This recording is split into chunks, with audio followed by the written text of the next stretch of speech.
Good evening and welcome to a special edition of Panorama. These are euros, and €1 will be worth about 80 pence. If we join up to a single currency, we'll be paid in euros, we'll shop with euros, and we can use it without having to change our money in any other member country. The question is, should we join? What will it mean for jobs? What will it mean for prices, for interest rates, for our ability to decide for ourselves how we want our economy run?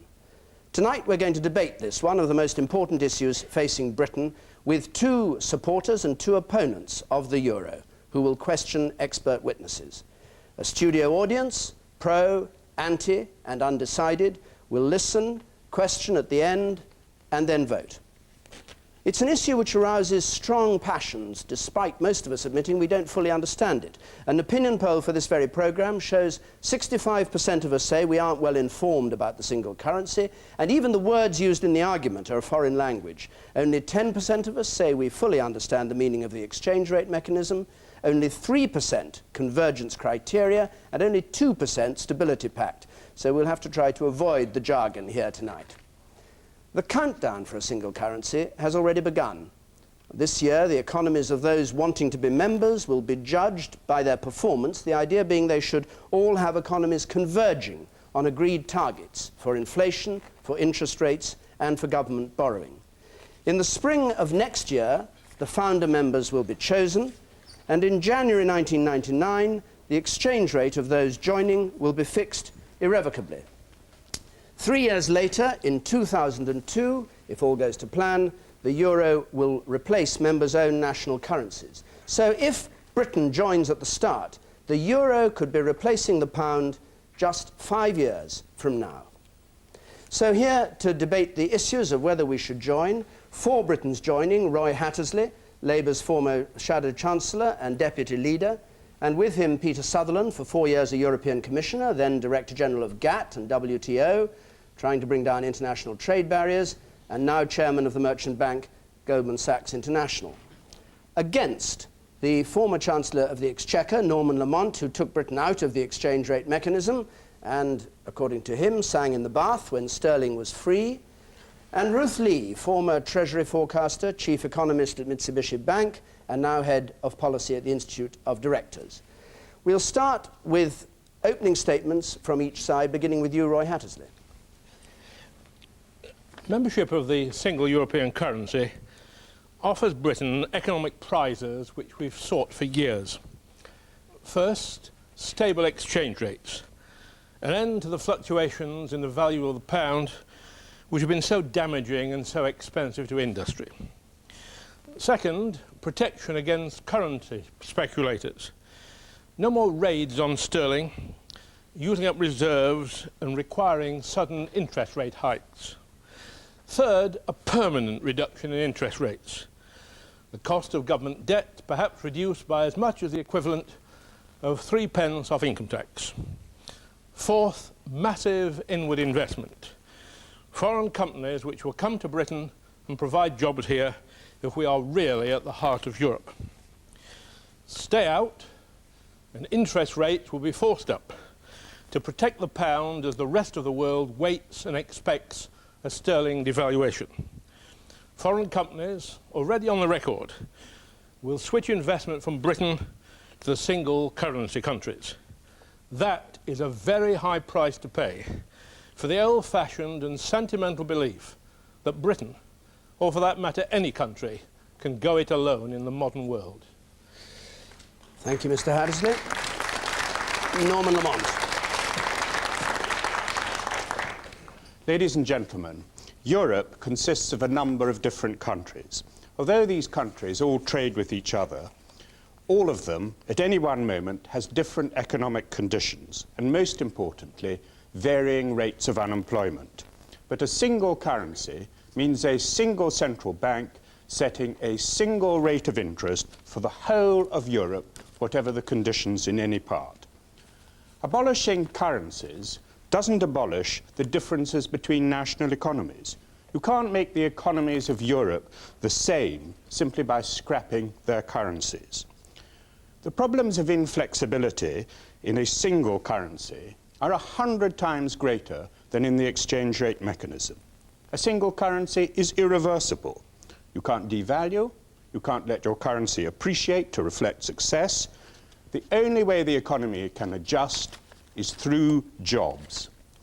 Trying to squeeze Europe into the straitjacket of a single currency will simply cause high unemployment in the weaker economies, as is happening in France, Ireland, Spain, Italy. I also oppose a single currency because a single currency will lead to a centralized Europe, a European government, as it is designed to do. European politicians argue for this often. They argue a single currency will lead to the unification of Europe.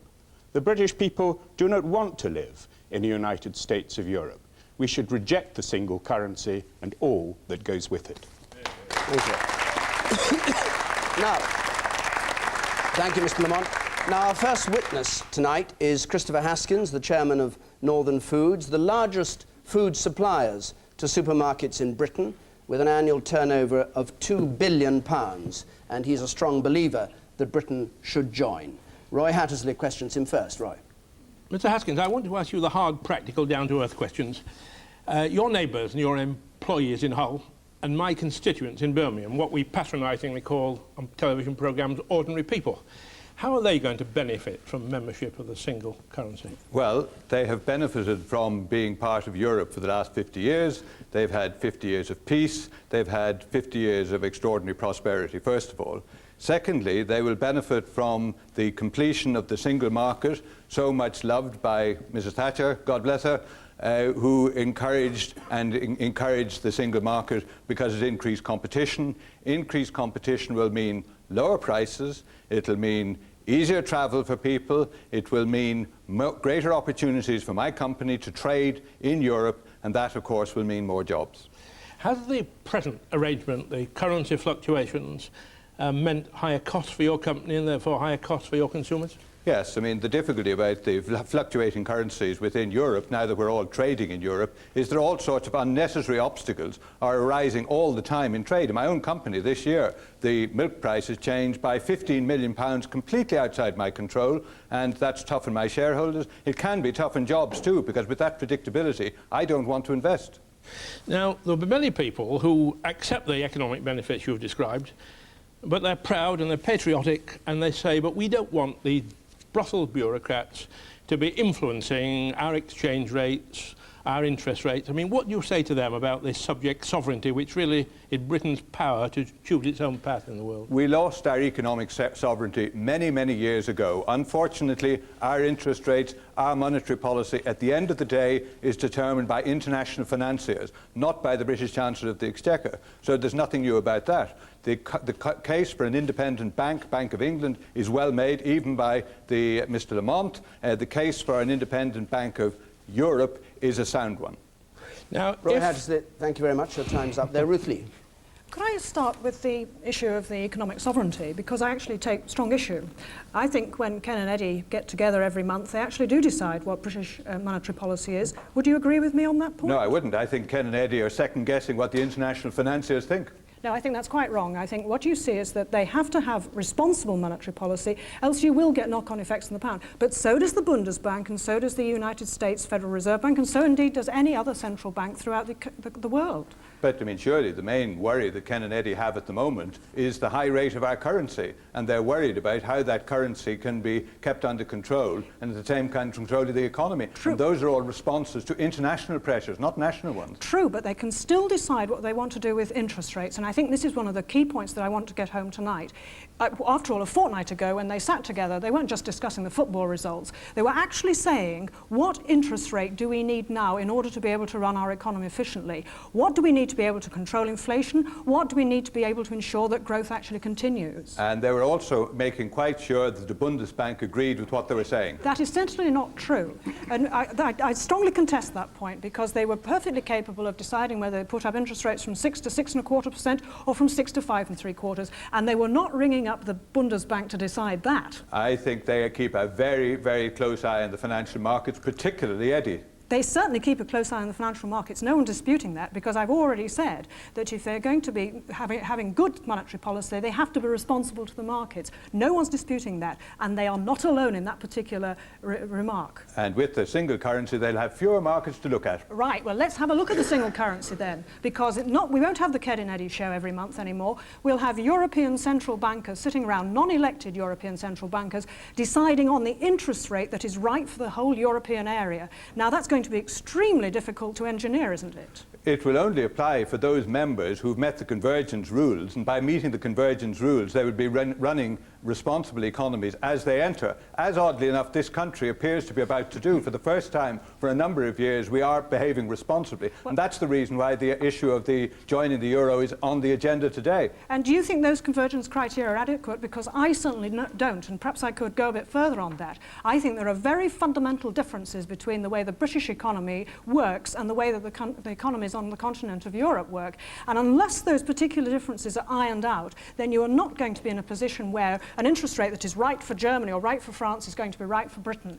And then if you get the wrong rate for Britain, which is a very good chance of doing that, that will be disastrous. Well, the whole issue of convergence is to make sure that the very things you're worried about don't happen. And if the people fudge the convergence rates, then it won't happen, because the financial markets will not allow this game to go on if people are cheating. But convergence criteria are about long-term interest rates, they're about inflation, they're about fiscal deficits and fiscal debt. They are not about how economies react to changes in interest rates. And the truth is that the British economy, for example, is much, much more sensitive to changes in short-term interest rates than the German one. It's because we have a lot more short-term debt. You can't, that is not even one of the criteria. A gentle reminder that it's questions rather than statements. But fortunately, in this particular instance, because Mr. Clark is behaving in a relatively responsible way, our long-term interest rates are reducing. Nearly 50% of the mortgages now being issued are long-term mortgage rates. But so the worry about volatile short-term interest rate is declining with sound monetary policy. And there's still a stock of debt in this country, which just still means that we're much more sensitive to short-term interest rates.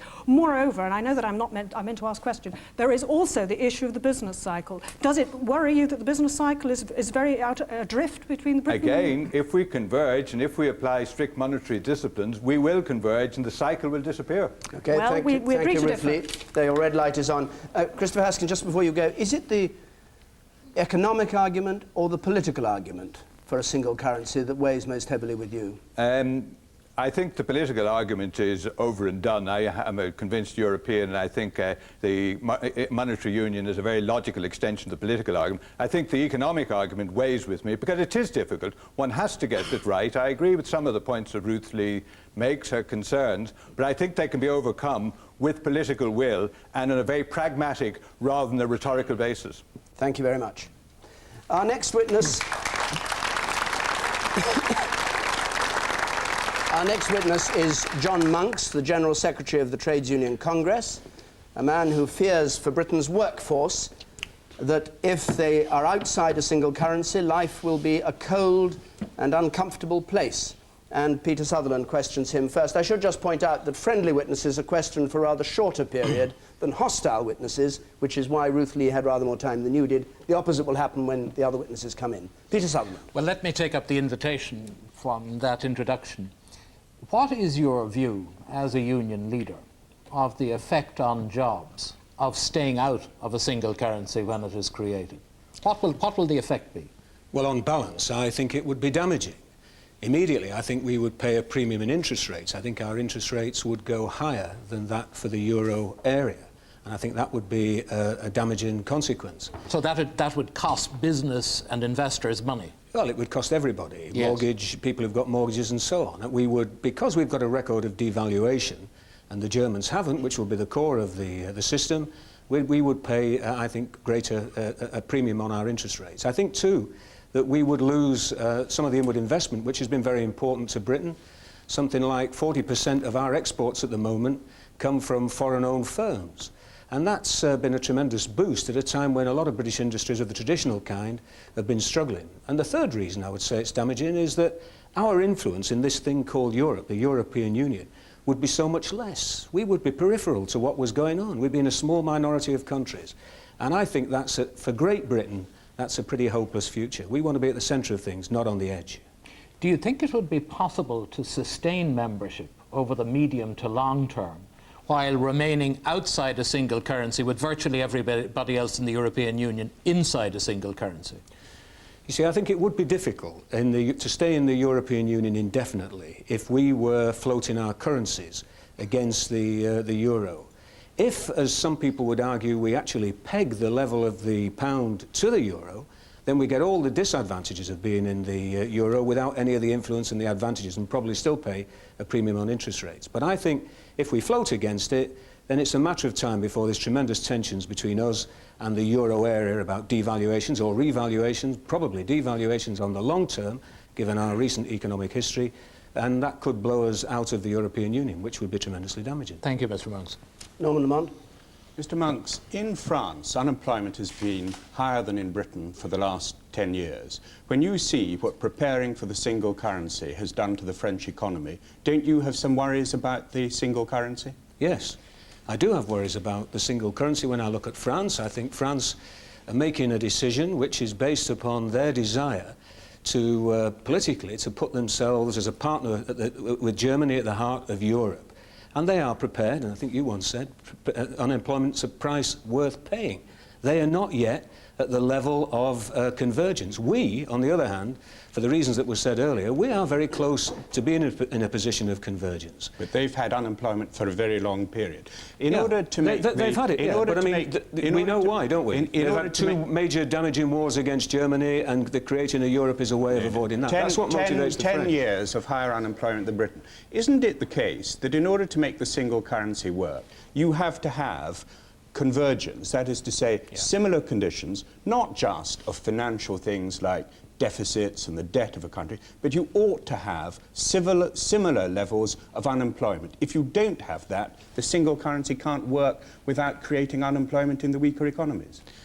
It doesn't necessarily work like that. I mean, we're strong advocates of the European Union taking on some extra powers as far as employment is concerned. We would like to see an employment chapter introduced into the treaties which give a responsibility to the European Union to worry about unemployment in its member states, and to see some transfers of the vast amounts of money that are wasted on agriculture transferred round to jobs. But we are arguing for that very strongly at the moment as a parallel measure. But isn't it right that the TUC thinks there ought to be similar levels of unemployment before the single currency is attempted? Well, we would like to see full employment throughout the European Union. But we are arguing for that. But the European Union has refused to admit unemployment as a convergence criterion. So doesn't that make you nervous? Well, it doesn't make me nervous, but it makes me determined to join with those governments around the European Union who do want to see employment brought into the various considerations which will govern the economic future of Europe. The British government has been one of the major obstacles to putting employment at the heart of the development of the European economy. What do you think about what Bill Morris of the TGWU has said about the single currency? He has said it could be a catastrophe for jobs, and just because Christmas is coming, there's no need to volunteer for turkey duty. Yeah, well, that's characteristic Bill Morris' statement. But I think Bill, in this particular respect, has got it wrong. And the majority of the TUC at the moment would see our future strongly in Europe. And it's not that we've got as many choices as some of the Eurosceptics seem to think. Because actually, if you're outside the European Union, then we're in a disastrous position. And the European Union almost certainly, I would say, somewhere around the turn of the century, will go ahead on the single currency. You said earlier... the choice is a hard one, a difficult one, and there's differences of views in the trade union movement as elsewhere. But on balance, we're in favour of doing it. You said earlier you thought you would have higher interest rates in this country if you were outside the single currency. Yeah. How do you think it is that Switzerland, not a country that joined the ERM, very close to Germany, has managed to have lower inflation and lower interest rates than Germany? Well, of course, the Swiss franc has been the strongest currency in the world, hasn't it? For a long, long time. Because when they run their affairs well, as any country is able to do if it decides to do so. Look, Switzerland's an entirely different position, a neutral country in the middle of Europe. It's a unique economy in all sorts of ways. It's not devalued. It didn't have its Black Wednesday in 1992 like we had, and some earlier occasions where we devalued. It's got a record. People know, by and large, that it revalues, it doesn't devalue. It makes it the strongest economy in Europe. There's no comparison. Norman Lamont, I have to stop you there. You've got your red light. Thank you very much, Mr. Monks. Okay. Well, now we hear from two witnesses who are against Britain's joining up. The first one is Rodney Leech, a director of a giant trading conglomerate, Jardine Matheson. He has over 30 years' experience of conducting business in Europe, in North America, and in the Far East. Ruth Lee. Good evening, Mr. Leech, and perhaps I think we could say that the British economy seems to be doing rather well at the moment, and it's pretty well run. But what do you think would happen if we went into EMU over the next 3 or 4 years? Well, the first thing that would happen would be that we would lose all control over our economy. I mean, today, as you say, we're successful. We weren't, of course, a few years back so successful. And we're even thinking of raising interest rates. That's on the agenda. In order to cool the economy, it's doing so well. The German position is exactly the opposite. A few years back, they needed quite different interest rates from us. The same position is so now. With 4 million unemployed, going on 4.5 million in Germany, today they need lower interest rates at just the time we need higher ones. So the point is that each country can do what's best for itself. Whereas under a single currency, there'd only be one policy set by the central bank, and that policy would inevitably be wrong for some countries. It would almost certainly be wrong, in fact, for every country, because there'd be an uneasy compromise. If we ever had 13% unemployed, as France does today, or 20%, as Spain does, our position would be absolutely helpless with a single currency. We wouldn't be able to cut interest rates. That would be somebody else's decision. They might want even to raise them. We wouldn't be able to increase spending. That's barred by the treaty. All we could do is apologise, nothing else. A single currency only works somewhere like America, where you've got a common language and you've got a common tax, and above all, you've got mobility of labour. You don't have any of that mobility of labour in Europe. You know, it's one thing to up sticks and go from Los Angeles to Chicago. It's a completely different matter to go from Birmingham and try and find a job in Turin or Stuttgart. So, I mean, the short answer to your question is that it would be a catastrophe for Britain, really. We'd either get more inflation or more unemployment. Thank you very much. Thank you. Roy Hatton. Mr. Leech, are you in favour of Britain continuing the membership of what we call the European Community, or would you like to convert it into a free trade area? I'm in favour at the moment of remaining in the European Union. What do you mean by the moment? Well, I think that you could imagine a situation where the situation deteriorated so much in Europe and it became so much at odds with the wishes of the British people that one had to ask an even more fundamental question. That's not the position today. So we have established that you take a rather extreme view on these matters. You contemplate withdrawal, which the Prime Minister regards as ridiculous. We haven't established that I contemplate withdrawal. Well, that's what you just said. No, what we have established, if I may say so, is that we're a sovereign nation, and were the situation to become intolerable, we should respect that. That's quite a different matter to say we contemplate withdrawal. Let me give you an example of what I regard as your extremism. In your pamphlet, which I've read with great interest, you actually say that Britain would not be allowed to declare war without consulting the European Bank. You'd write that, didn't you? No, I didn't. Well, page 5 of your pamphlet. Yeah, right. I didn't say declare war. What I said we could not do is defend our national interests. No, you said go to war. Yes. I didn't say declare war, which implies a belligerence, which is entirely your imagination. Well, I'll read... May I ask you a question? Do you think we declared war in 1914 and 1939? Well, I mean, yes. there's one thing is to defend your national interests. It's quite another thing to talk in that sort of language, Well, and I think people will resent I'm it. sorry to be so pedantic and so precise, which is clearly not your logical method. Yes, it is. But in your pamphlet, you actually say we couldn't declare war without consulting the bank. No, go I to wondered war. if you had anybody in mind. Well, Mr. Hattersley, we've recently been at war in the Falklands and in the Gulf, defending national interests. Let me tell you the real point, as you seem confused about it. Right. The point is this, that every time Britain is forced into the appalling position of having to defend its interests through war, a really terrible position, and to talk in any other terms really does no justice to the subject. Exactly. The way you pay the troops is you borrow from the Bank of England and you use your foreign exchange reserves. If you've given your foreign exchange reserves to a central bank in Frankfurt, and if you have abandoned your ability to borrow from the central bank, as you would do under 104 of the treaty, then you have lost the ability to defend your national interests. That is what I am saying. And to turn that into an attempt to call me belligerent is really, well, I don't know No, quite I what the word wasn't calling is. you belligerent. I was simply calling you a fantasist. And I want to return to the real world for a moment. Do you believe that the circumstances in which Britain might want to run up the huge budgetary deficit which entry into the currency would prevent? Do I believe? There are circumstances in which we might want to run the huge deficit which entry into the single currency would prevent. I think there are circumstances in which, without wanting to run up a deficit, if there were to be a big slump, I mean, as we see in France and Germany, with 4.2 million unemployed in Germany and 13% unemployment in France, that one might be forced to have a deficit. It just might be that government revenue was less than government expenditure. In those circumstances, what's proposed under the treaty and the so-called Stability Pact is to fine a country. Now, to fine somebody who's in financial difficulties is frankly an absurdity. But isn't there an agreement between the two parties that one of the objects of economic policy must be to avoid this vast spending and overspending and borrowing which you now seem to think would be necessary in some circumstances? Of course that is the right policy, to avoid that if you can. But you aren't always completely in control of your destiny. You have booms, you have slumps, there's an economic cycle, things happen externally, whether it's wars or changes in oil prices or changes in productivity. All these events lead to inevitable consequences. And all one is saying is that in those circumstances one might sometimes have a deficit in excess of the criteria. I'm not saying anything more complicated than that. Thank you very much indeed. Thank you very much. Your red light is on. Just before you go, Mr. Leech, the chairman of Siemens said the other day that he wouldn't have invested in Britain had he thought we weren't going to join the single currency. As a banker, do you see a danger for Britain that if we're not in the single currency, all the foreign investment we've heard so much about over the last few years would dry up?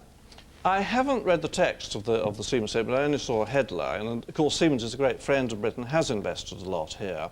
I have a great deal of difficulty believing that the head of a very large German organisation is not aware of British reservations about monetary union. Deutsche Bank, Dresdner Bank, Swiss Bank Corporation, very large Dutch company ING have all invested billions in Britain very recently after the opt-out and after all the reservations were made clear. I prefer to look at what people do rather than look at a headline report of something they're said to have said, where I haven't, I must say, seen the context. Again, the short answer is no, I don't think there will be any falling off in inward investment, provided we stayed in the European Union. Thank you very much, Mr. Leech.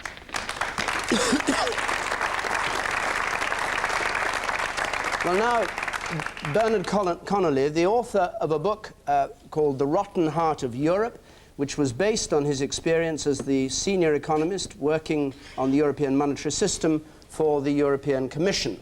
And Norman Lamont will question him first. Mr. Connolly, you were forced out of employment for the European Commission because you voiced your doubts about the European single currency. Isn't it the case that the European Commission just don't want to hear any criticism of this project whatsoever? And that is one of the great dangers. It's also the danger that throughout Europe, public opinion, as in Germany, is being ignored on this important subject. To quote the Wall Street Journal, I was sacked for talking sense about monetary union. Now, the last thing the Commission wants anyone to do is to talk sense about monetary union. Discussing monetary union exposes the nakedness of the Commission's arguments. They don't have any. They know they don't have good economic arguments. They prefer to spend hundreds of millions of EQ or pounds on propaganda. Wouldn't you agree that the single currency isn't an economic project at all? It's driven by politics. Very much so. One can't have the combination of a European single market, a European single currency, without a European government. Jacques Delors, no less, said about a year ago, he told people like Leon Britton to get real and stop pretending that monetary union was anything to do with more jobs or lower interest rates. He might equally have said it to Chris Haskins. It's to do with creating a European superstate, an economic, political and military superpower, as Jacques Delors wrote. What will Europe look like in 10 years' time if the single currency goes ahead? It will have a weak and unstable currency which will push interest rates up throughout the European area. The European Central Bank will be a political football. Unemployment will be higher taxes will be higher, government spending will be lower, pensions will be cut, electorates will feel they have no control over either their politicians or over policies. And that combination, I think, of economic distress and political despair must lead to everything that the advocates of European Union say they want to avoid: xenophobia, nationalism, a retreat from democracy, a retreat from free markets. Peter Sutherland. Is that last comment that you made, Mr. Connolly, the basis upon which you came to the conclusion that it could lead to war between France and Germany if there was a single currency? That was one comment you made in the Times. No, it wasn't. The people who've spoken about war between France and Germany are Helmut Kohl and Alain Juppé. Now, I can understand why they talk about it. I think they're wrong and irresponsible to do it. Well, I don't want to make a major point of it, but on the 4th of September of last year in the Times, you were quoted as having said precisely that. No, I wasn't. The actual wording, if you want me to use it, is that it would trigger an open struggle between France and Germany that could lead to war. That Mr. Kay, the economics correspondent of the Times, said that you said that, as I understand. Didn't. You didn't. What I'm saying, well, let me tell you what I wanted to say, yes, since you raised the question. The achievements of Western Europe over the past 40 or 50 years of relative prosperity, until recently of more or less full employment, of political legitimacy, of feeling at ease and comfortable with ourselves, all those achievements are going to be put at risk by the European Union. Well, Mr. project. Connolly, may I ask you this? You have painted a very, very appalling scene as the consequence of the creation of a single currency. How do you explain the fact that in 1989, the 15 central bank governors, including the governor of the Bank of England, believed and stated their belief that this was necessary and desirable, that it was a desirable development to enhance the single market?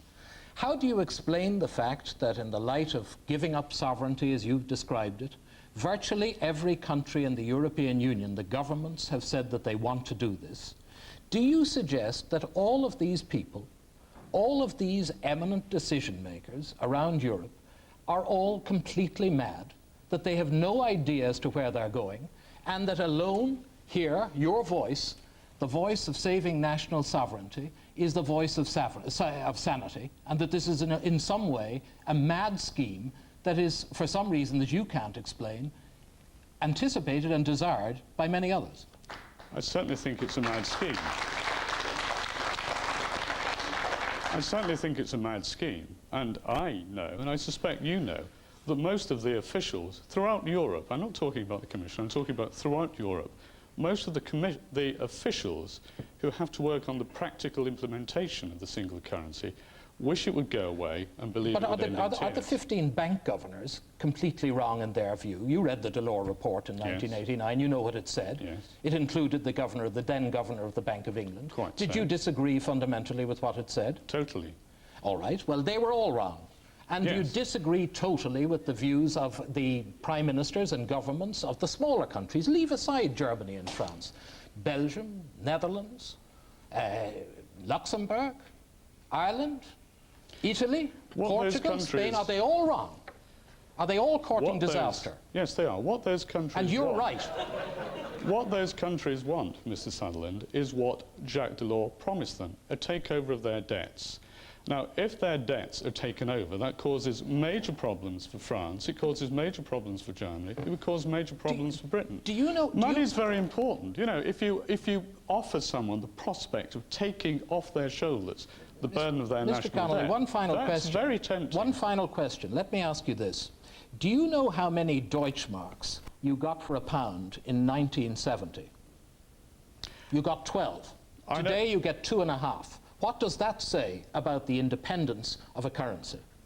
What that said was that during the 1970s in particular, during a period of socialism and corporatism, which I think your own bank does not feel is the most brilliant or glorious period in anyone's history, that British economic policy got badly out of control.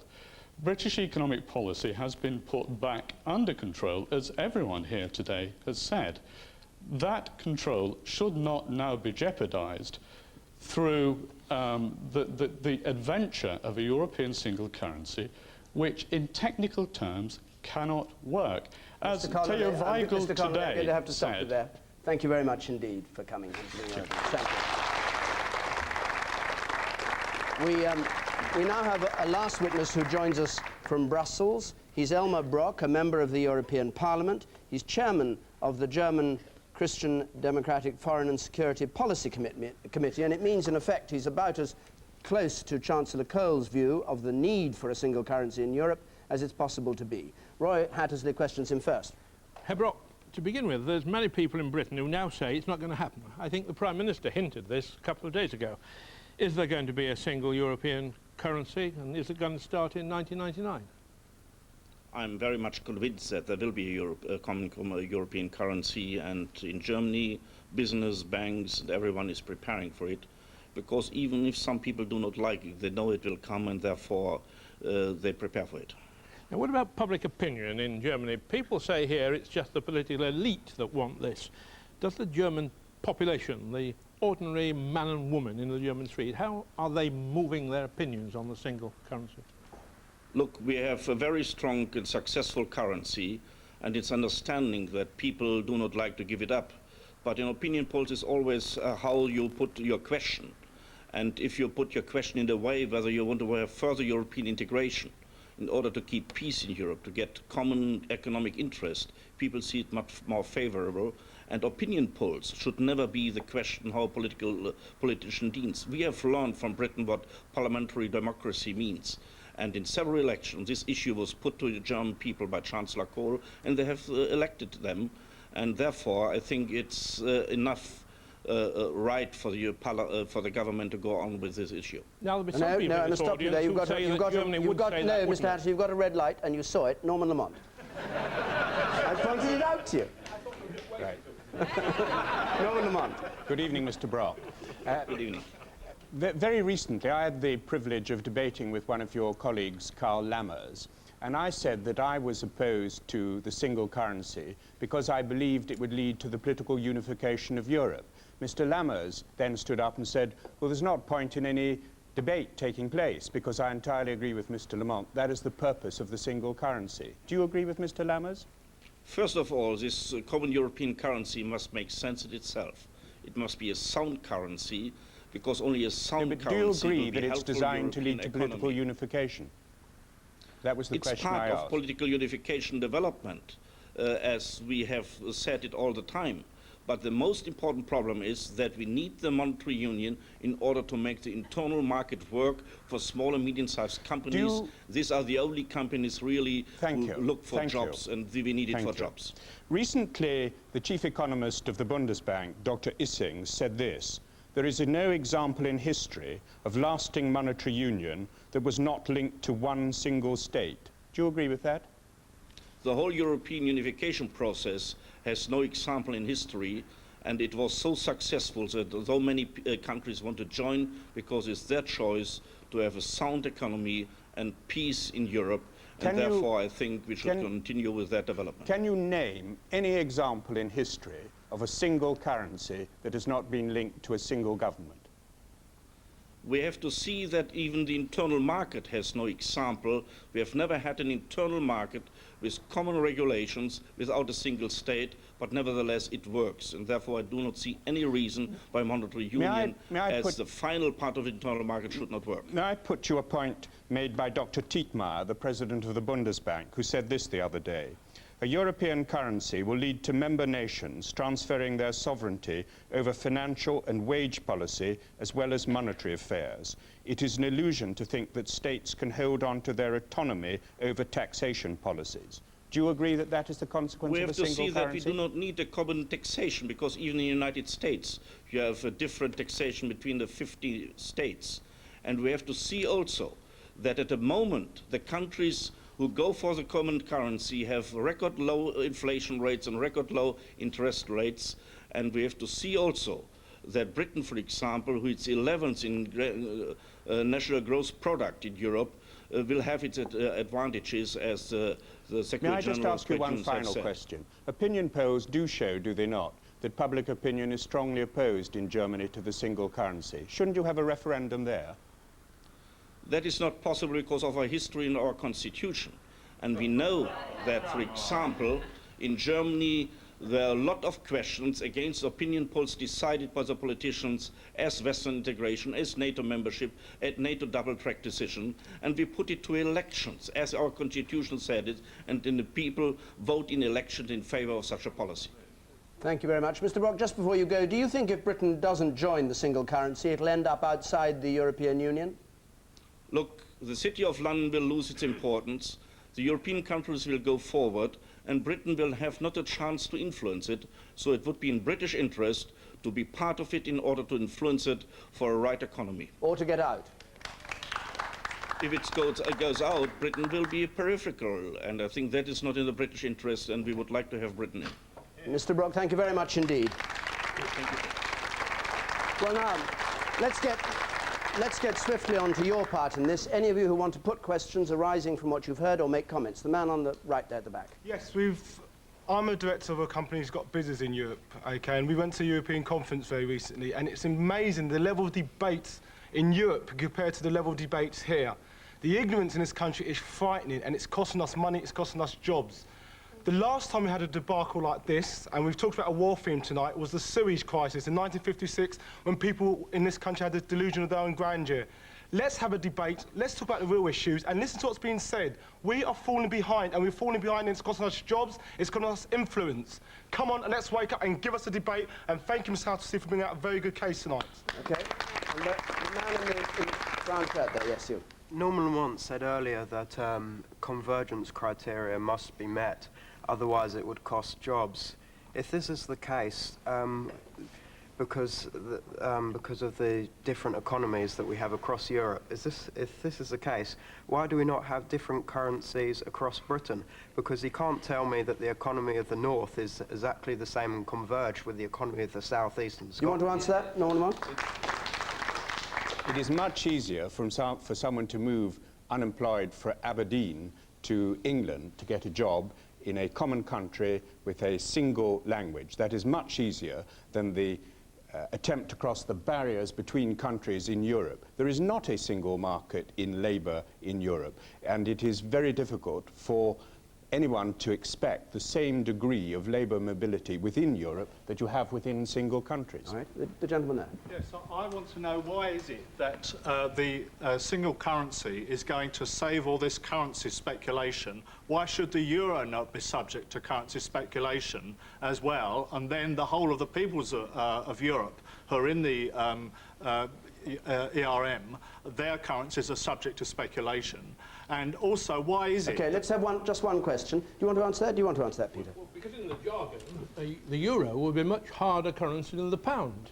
It would have the stability that comes from being supported by 13, 12, 10, however many countries join.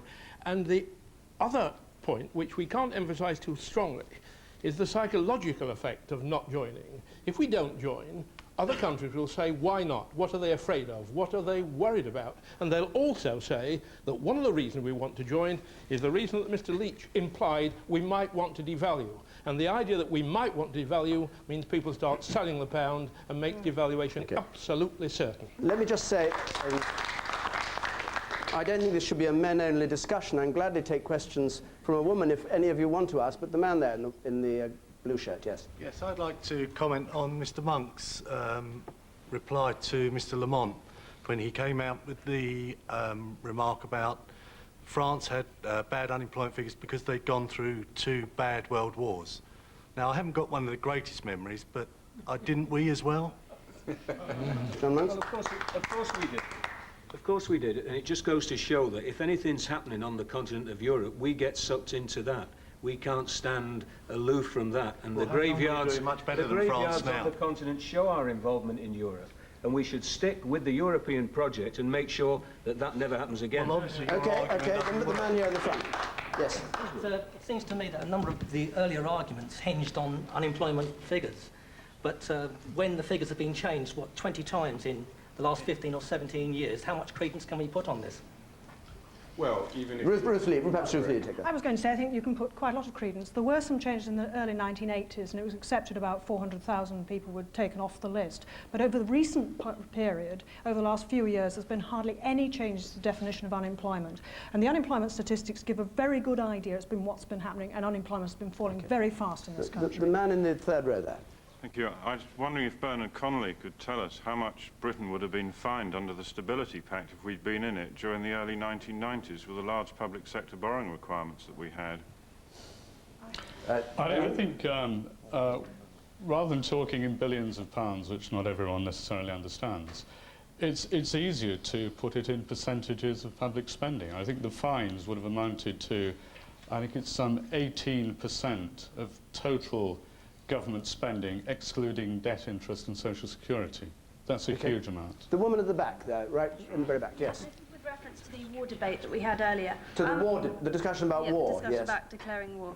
I wondered if it was not an advantage as opposed to a disadvantage that monetary union might make it perhaps more difficult for us to go to war, and a sign that Britain would be prepared. All right, Rodney Leech, would you like to take up that point? That it might make it more difficult for us to go to war, and that'd be a good thing. Well, I think it's obviously...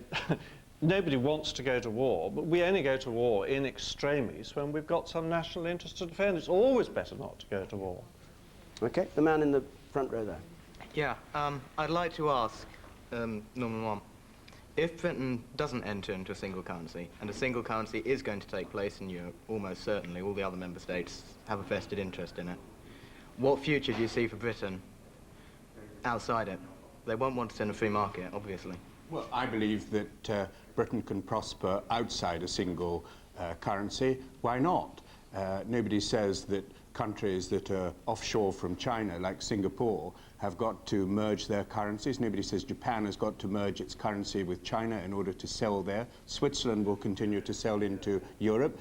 Different countries have got different currencies, and it doesn't prevent them selling goods to each other. That's the stuff of international trade. Okay, we have to move on that. I'm sorry to those of you who are just beginning to ask questions. We've got to move on and have two closing statements. First of all, Ruth Lee. Well, I have a minute to sum up a very complicated debate, so actually I'll just stick to one main point. Basically, if it ain't broke, don't fix it. And as far as I'm concerned, the British economy at the moment is being run really quite extraordinarily well, for the best I've seen for years, and I've been studying the British economy for 30 years, so I think we should just remember that. Yes, Ken and Eddie, our Chancellor and our Governor of the Bank of England, are running a very good show. They decide interest rates on the basis of what is right for this country. Now, if we go into EMU, what will happen is that won't happen anymore. We'll have no more Ken and Eddie show. We will have these non-elected central bankers in Frankfurt deciding what interest rate is right for the whole of the European area. And there is a very, very good chance, because our economy is so different from the German or the French economy, that those interest rates will be wrong for us. That would be economically disastrous. If the interest rates were too high, we'd just have a rerun of the exchange rate mechanism, you'd have recession, you'd have high unemployment, you'd have job losses. It would be an appalling situation. And even if interest rates were too low, that's not a good thing either, because you would get inflation and instability. So what I say is, stay out of EMU and let's run our own economy according to our own needs. Thank you very much. And from your side, a final statement from Peter Sutherland. The historic tragedy of Britain's involvement with the European Union was that in its early formative stages, Britain stood apart. That was a tragedy, and sometimes it has appeared semi-detached since. This is a crucially important time in the history of mankind, when the global economy is coming together and we're living in changed circumstances of a dramatic kind. Europe is where Britain is. 60% of its visible exports go to Europe. If the rest of Europe has a single currency and Britain stays apart from that, the effects have to be damaging. They have to be damaging in a way which will reduce the competitiveness of Britain, reduce the capacity to provide jobs, and damage the future of young people in Britain. This is a historic moment for Britain to be positive and to provide leadership rather than the opposite in regard to the development of our continent. And that opportunity is an opportunity which needs to be grasped by positive and constructive thinking, not looking to ghosts of the past, not looking to a world that has long left us, thank God, but looking to a brave new world, which is an opportunity for everybody. Okay. Thank you very much, Mr. Sutherland. Well, now, it's your chance to vote on the issue now if you pick up the voting machines. The question is, are you in favour of Britain joining the single currency? Yes, no, or undecided? Would you vote now, please? 52% yes, 36% no, and 12% undecided. I took a vote before we started, and there were 34% in favour, and that's gone up to 52. The antis have remained the same at 36, and the don't knows, of course, have fallen. And I have to say that represents the audience here. It doesn't represent what our opinion poll of 1,500 people showed, which was 20% in favour and 54 against. So where does it leave you? I'm not sure, except the end of a very interesting debate, for which I thank the participants and our audience here in the Panorama studio. From all of us here in Panorama on this special edition, good night.